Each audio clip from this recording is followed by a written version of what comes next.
আসসালামু আলাইকুম। আমার এই চ্যানেলে আরেকটি নতুন ভিডিও দেখার জন্য আপনাদের সকলকে স্বাগত জানাচ্ছি। আশা করি আপনারা সকলেই ভালো আছেন। আলহামদুলিল্লাহ আমরাও বেশ ভালো আছি। জনপ্রিয় ওয়েব সিরিজ ইন্দুবালা ভাতের হোটেলে একটা রেসিপির নাম অনেকবার উল্লেখ করা হয়েছে, আর সেটা হলো মান কচু বাটা। আর সেই দেখে আমার ইচ্ছে হলো যে মান কচু বাটাটা ট্রাই করি, দেখি কেমন হয়। আর তাই ভাবলাম যে আপনাদের সাথেও শেয়ার করি যে প্রথমবার আমি এই জিনিসটা করলাম কেমন হলো। তো পুরো রেসিপিটি দেখতে থাকুন আমার সাথেই।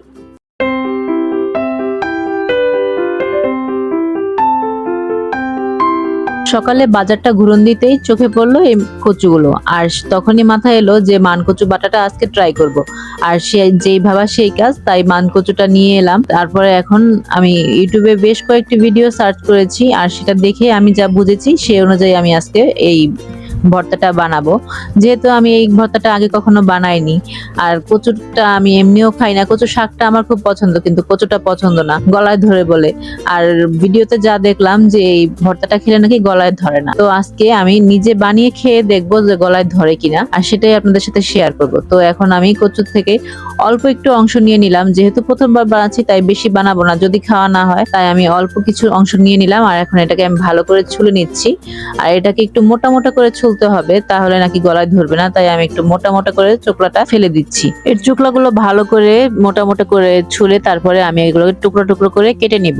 কেটে তারপরে আমি কিছুক্ষণ পানিতে ভিজিয়ে ভালো করে এগুলোকে ধুয়ে নিব। যদিও আমি এই রেসিপিটি এর আগে কখনো করিনি, কিন্তু সেদিন আমি ইউটিউবে দেখলাম যে গোলুজ রিভিউ চ্যানেলের তাপসী দিয়ে রেসিপিটি করছে। আর তার এই রেসিপিটি দেখে আমার এত ইচ্ছা করলো যে রেসিপিটি করে আমি ভাত দিয়ে খাবো। তাই আজকে আমি এই রেসিপিটি করলাম। আর এখন আমার এই কচুগুলো সব ছুলে আমি ধুয়ে নিয়েছি, আর এখন আমি এগুলোকে খুব ভালোভাবে গ্রেট করে নিচ্ছি। আপনারা চাইলে এটা বটি দিয়ে অথবা ছুরি দিয়ে ছোট ছোট চিকন চিকন করে কেটে নিতে পারেন, কিন্তু আমি এটা গ্রেটার দিয়ে করছি। গ্রেটার দিয়ে করলে আমার মনে হচ্ছে এটা বেশি সুবিধা হয় করতে। আর কথা বলতে বলতে এখন এই কচুগুলো খুব ভালোভাবে গ্রেট করা হয়ে গিয়েছে। সবগুলো কচু আমি গ্রেট করে নিয়েছি। আর এখন এই কচুগুলোকে আমি কিছুটা লবণ দিয়ে খুব ভালোভাবে কষলে আধা ঘন্টার জন্য ঢেকে রেখে দিব, যাতে এর সমস্ত পানিগুলো বের হয়ে যায়। আর এতেই নাকি গলাটা আর চুলকায় না। এই প্রসেসটা করলে আর গলাটা চুলকাবে না। কচুগুলো খুব ভালো করে লবণ দিয়ে মাখা হয়ে গেছে, আর এখন আমি চলে এসেছি শিলপাটায়। আর এখন আমি প্রথমেই এখানে দুটো শুকনো মরিচ পুড়িয়ে নিয়েছি, যাতে পুরা পুরা ফ্লেভারটা খুব ভালো আসে এই ভর্তাটার মধ্যে। এই শুকনো মরিচটা অপশনাল, আপনারা চাইলে নাও দিতে পারেন। তারপরে আমি এর সাথে নিয়ে নিচ্ছি 7 থেকে 8টা কাঁচামরিচ। এই ভর্তার জন্য আমি যতগুলো রেসিপি দেখেছি বেশিরভাগ রেসিপিতে কাঁচামরিচ দিয়ে করেছে, কিন্তু আমার মনে হলো যে শুকনো মরিচটার সাথে দিলে একটু বেশি ভালো হয়। আর এখানে আমি দিয়ে দিলাম কিছুটা রসুন, আর দিচ্ছি সামান্য লবণ। আমাদেরকে এই ক্ষেত্রে লবণটা খুবই সাবধানে দিতে হবে, কারণ আমরা কচুটাও লবণ দিয়ে মেখে রেখেছি। তাই লবণটা যাতে ব্যালেন্স হয়, যাতে বেশি না হয়ে যায়, সেই আন্দাজ মতো দিতে হবে। তারপর আমি এই জিনিসগুলোকে খুব ভালো করে শিলপাটায় বেটে নিলাম।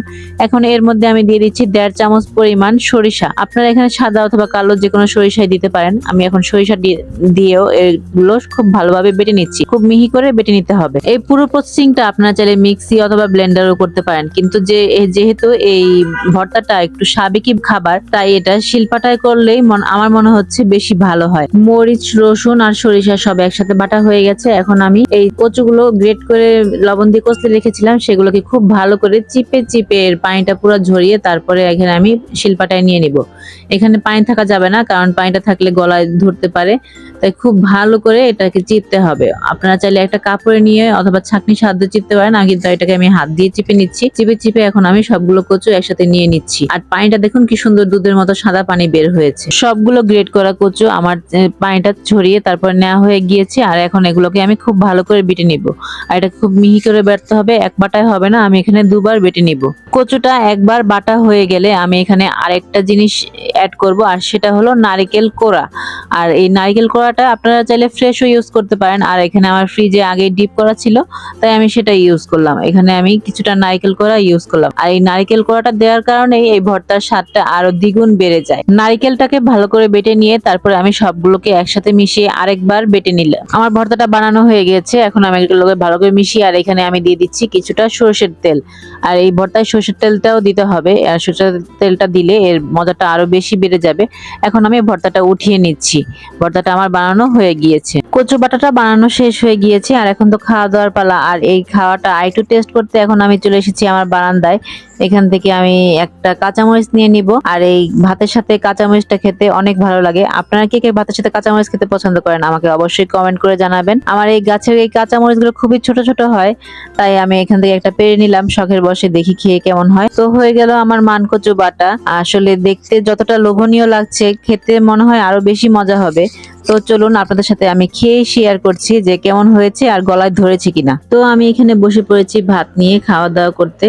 আর এখন আমি এই কাঁচামরিচটাও নিয়ে নিচ্ছি আর সাথে কিছুটা কচু বাটা নিয়ে নিব। আসলে কাঁচা কচু বাটা এটা তো শুনতেই একটু অস্বাভাবিক লাগে। আমি আমার জীবনেও ভাবতে পারি না যে কাঁচা কচু বাটা খাবো। সব সময় শুনে এসেছি যে কচুতে গলা ধরে, তাই এই ভয়ে আমি আরো কচুটা খাই না। আর কচুটা খেতে আমার তেমন ভালো লাগতো না, কিন্তু আজকে অনেক মনে চাইলো যে মান কচুর বাটাটা খাই। এখন আমি একটু শুধু খেয়ে দেখলাম, আসলেই তো অনেক মজা। আর এখন আমি ভাতের সাথে এটা খেয়ে তারপরে আপনাদেরকে বলছি এটা কেমন হয়েছে। আসলে এর টেস্টটা যে এত ভালো, আপনারা যদি কেউ নিজে বানিয়ে না খান তাহলে কেউ বিশ্বাসই করতে পারবেন না। তাই আমি আপনাদের সকলকে রেকমেন্ড করব এই রেসিপিটা জীবনে একবার হলেও অবশ্যই বানিয়ে খাবেন। আর এটা দিয়ে 1 প্লেট ভাত অনায়াসে খাওয়া যাবে। তো দর্শক, আজকের আমার এই রেসিপিটি কেমন লাগলো আমাকে অবশ্যই কমেন্ট করে জানাবেন। আর যারা যারা এটা বানিয়ে খাবেন তাদের কাছে কেমন লাগলো সেটাও আমাকে অবশ্যই কমেন্ট করে জানাবেন। আর আমার এই রেসিপিটি ভালো লাগলে আমার চ্যানেলটি সাবস্ক্রাইব করে দিবেন, ছোট্ট একটি লাইক দিয়ে আমার পাশেই থাকবেন, কারণ আপনাদের লাইক এবং কমেন্ট আমাকে আরো এগিয়ে যেতে অনেকটাই সাহায্য করে। যারা যারা ফেসবুকে আমার এই ভিডিওটি দেখছেন তারা আমার পেজটি অবশ্যই ফলো করে দিবেন, আর যারা ইউটিউবে আমার এই ভিডিওটি দেখছেন তারা আমার চ্যানেলটি সাবস্ক্রাইব করে দিবেন। তো আজকের মতো এখানেই বিদায় নিচ্ছি। সবাই ভালো থাকবেন, সুস্থ থাকবেন। আল্লাহ হাফেজ।